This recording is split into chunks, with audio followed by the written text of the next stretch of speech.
पैगंबर सल्लल्लाहु अलैहि वसल्लम जो न लिखना जानते थे ना पढ़ना जानते थे।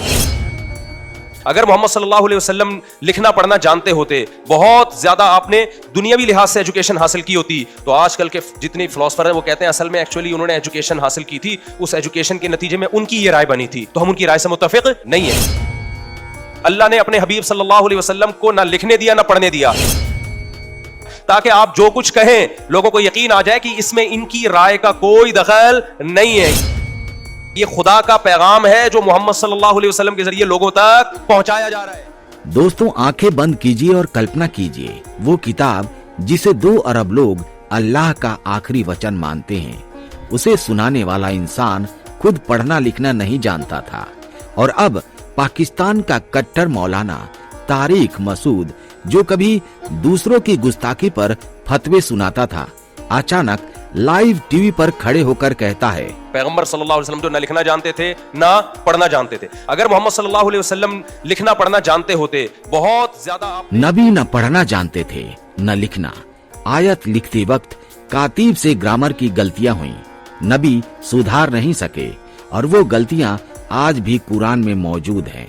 बस इतना कहते ही पाकिस्तान में भूचाल, सड़कों पर सर तन से जुदा के नारे, मौलाना को जान से मारने की धमकियां, और उसी के अपने समर्थक अब उसे गद्दार मुनाफिक कह रहे हैं।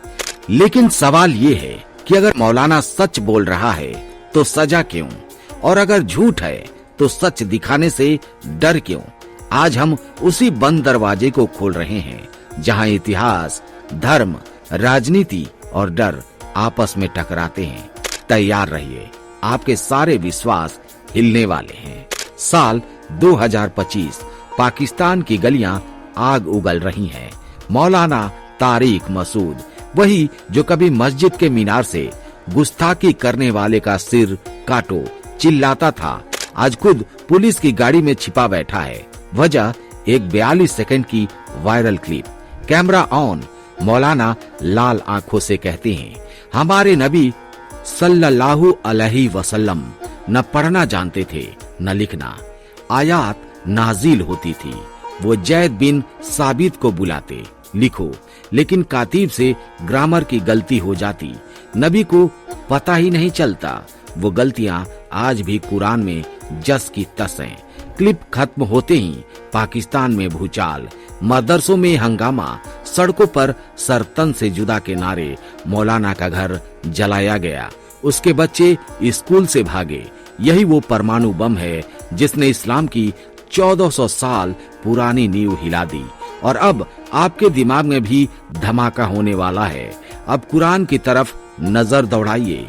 सूरह अल अनकबूत आयत 48 में अल्लाह खुद फरमा रहे हैं, ऐ नबी, तुम न इसके पहले कोई किताब पढ़ते थे न अपने दाएं हाथ से कुछ लिखते थे, वरना बातिल लोग शक करते कि तुमने किसी किताब से कॉपी किया है।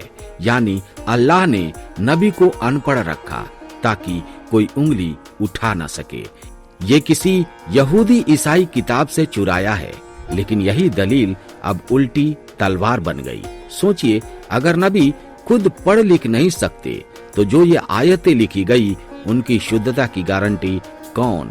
जैद बिन साबित, मुआविया, अली या अल्लाह ने हर कातिब के कंधे पर फरिश्ता बैठाया था। कुरान कहता है, हमने इसे उतारा और हम ही इसकी हिफाजत करेंगे।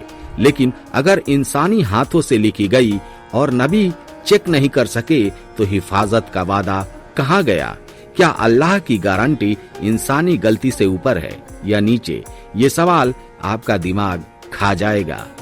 उम्मी, मदरसों में बच्चों को रटाया जाता है उम्मी, बराबर अनपढ़, जिन्होंने कभी कलम नहीं छुई। लेकिन अरबी के टॉप विद्वान मुस्कुराते हुए कहते हैं, नहीं भाई, उम्मी यानी यानी माँ से, यानी माँ की कोख से निकला शुद्ध ओरिजिनल इंसान, जो किसी यहूदी ईसाई किताब, किसी स्क्रिप्ट से 100% अछूता रहा। कुछ और लोग आगे बढ़कर बोलते हैं, उम्मी बराबर सिर्फ तैरात इंजिल नहीं पढ़ने वाला, बस, यानी एक शब्द 10 ट्विस्ट, 10 कहानियां। एक तरफ चमत्कार का चमकता तमगा, देखो, अनपढ़ ने ब्रह्मांड की बातें कह दी। दूसरी तरफ सुपर स्मार्ट रणनीति। अगर मैं बोलूं मैंने किसी किताब से नहीं लिया तो कौन पूछेगा फिर कहां से लाए। 1400 साल से ये शब्द ढाल बना, हर सवाल को काटता रहा, लेकिन आज ढाल में दरार पड़ चुकी है और सच अंदर झांक रहा है। साल 628 ईस्वी, हुदैबिया का मैदान धूप तलवारों की तरह चमक रही है।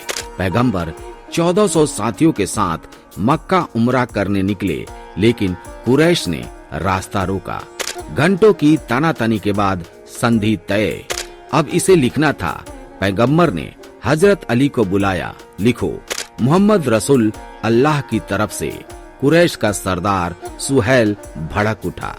रुक, हम रसूल नहीं मानते, सिर्फ मोहम्मद बिन अब्दुल्लाह लिखो।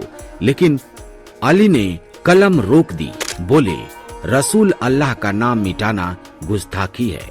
तब पैगंबर ने खुद कागज लिया, अंगुली से जगह दिखाई, यहाँ से रसूल अल्लाह मिटा दो।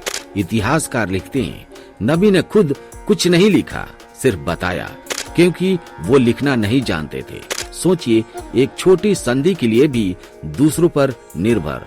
तो 23 साल में 114 सूरा, 6236 आयतें, कुरान जैसी महाकिताब कैसे बनी? क्या हर बार फरिश्ता कंधे पर बैठा था, या इंसानी हाथों ने, इंसानी दिमाग ने, इंसानी गलतियों के साथ इसे लिखा? ये वो सीन है जो स्कूल की किताबों में नहीं पढ़ाया जाता, लेकिन आज आपके सामने है। कुरान का संकलन, एक रहस्यमयी कहानी जो किताबों में नहीं, सिर्फ हवाओं में गूंजती है। पैगंबर के 23 साल के मिशन में कोई एक किताब नहीं बनी। आयतें बिखरी हुई थी, किसी पर ऊंट की हड्डी, किसी पर खजूर के पत्ते, किसी पर चमड़े का टुकड़ा, किसी सहाबी के दिमाग में याद। जैन बिन साबित, मुआविया, अब्दुल्ला बिन साद, हजरत अली, दर्जनों कातिब अलग अलग वक्त अलग अलग सामग्री पर लिखते रहे। नबी की मौत 632 ईस्वी में। कुरान का कोई फाइनल ड्राफ्ट नहीं। अब्बू बकर खलीफा बने। यमामा की जंग में 70 हाफिज शहीद। डर लगा कि कुरान खत्म हो जाएगा। जैद को बुलाया, सब इकट्ठा करो, लेकिन वो भी अधूरा रहा। फिर 651 ईस्वी में उस्मान खलीफा एक कमेटी बनाई, एक स्टैंडर्ड वर्जन तैयार करवाया और बाकी सारे कॉपीज चाहे सहाबा के पास हों जला दिए। आधिकारिक वजह भिन्नताएं थी, एकता चाहिए। लेकिन सवाल ये है कि अगर अल्लाह का वचन हर अक्षर में एक था तो भिन्नताएं कहां से आई? क्या वो जले हुए पन्नों में कोई दूसरा सच दफन है? क्या उस्मान ने सही चुना या सत्ता के लिए सुविधाजनक चुना? या वो आग है जिसने कुरान को बचाया भी और सवालों को जला भी दिया?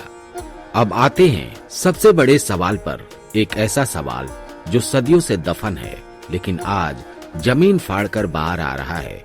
7वीं सदी का अरब, रेगिस्तान में सैकड़ों कबीले, हर कबीले का अपना झंडा, अपना देवता, अपनी तलवार और मक्का।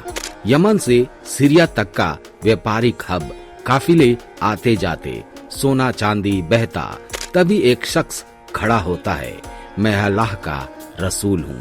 और 23 साल में एक नया धर्म जो सिर्फ नमाज रोजा नहीं बल्कि युद्ध की रणनीति, शादी की शर्तें, संपत्ति का बंटवारा, गुलामों का कानून, सब कुछ कंट्रोल करता है। सोचिए, क्या यह महज दैवीय चमत्कार था या सुपर जीनियस राजनीतिक मास्टर स्ट्रोक? एक झंडे तले बिखरे कबीले, एक किताब से सत्ता का केंद्रीकरण। और नबी सिर्फ रसूल नहीं, मदीना का पहला शासक, सेनापति, न्यायाधीश, कानून निर्माता। जब सत्ता और धर्म एक हो जाए तो सवाल पूछना गुस्ताखी बन जाता है और जवाब मांगना सर तन से जुदा। यही डर आज मौलाना तारिक मसूद को खा रहा है, जिसने कभी दूसरों को फतवे दिए, आज खुद फतवों के नीचे दबा है। क्या इस्लाम ऊपर से उतरा या नीचे से बनाया गया एक परफेक्ट पावर गेम? ये सवाल आपका दिमाग जला देगा। पाकिस्तान की सड़कें खून से लाल है। हर साल ब्लास्फेमी के नाम पर 40 से 50 लोग मारे जाते हैं, बिना ट्रायल, बिना सबूत, बस एक आरोप। इसने नबी का नाम लिया और भीड़ तलवारें लेकर निकल पड़ती है। हमारे देश भारत में एक ट्वीट एक सवाल, कुरान में गलती कैसे? फिर शुरू FIR, ट्रोल आर्मी, धमकी कॉल्स, तेरा घर जला देंगे। समाज जहां सवाल पूछना गुनाह हो, वहां सच कौन तय करेगा? मौलवी की दाढ़ी, भीड़ की चीख या डर की छाया? हम 21वीं सदी में हैं, इंटरनेट, सैटेलाइट, AI, लेकिन दिमाग 7वीं सदी में कैद है। हम पढ़े लिखे हैं या सिर्फ प्रिसाइज तोते? अल्लाहू अकबर, जय श्री राम बिना समझते रटते रहो। अगर ईमान डर पर टिका है तो वो ईमान नहीं, गुलामी है। सवाल पूछिए, क्योंकि सवाल ही आजादी की पहली सांस है, और जो सवाल नहीं पूछता वो जीते जी मर चुका है। आज मौलाना तारिक मसूद चीख रहा है, मैंने सच कहा, लेकिन भीड़ सुनना नहीं चाहती। आप सुनिए, सोचिए और सवाल उठाइए, क्योंकि सवाल ही क्रांति की पहली ईंट है। वो आखिरी सवाल वही है, अगर नबी अनपढ़ थे तो कुरान किसने लिखा? और जो लिखा, क्या वो 100% शुद्ध है? जवाब शायद कभी न मिले, लेकिन सवाल पूछना बंद मत कीजिए। इस वीडियो को शेयर कीजिए, हर उस इंसान तक पहुंचाइए जो सच का हकदार है। कमेंट में बताइए अगला टॉपिक क्या हो। सब्सक्राइब कर लीजिए, क्योंकि अगली कहानी और ज्यादा चौंकाने वाली होगी। याद रखिए, जो सोचता है वही बदलता है। स्क्रीन पर 2 वीडियोस हैं, दोनों देखिए, दोनों झकझोरेंगे। जय हिंद।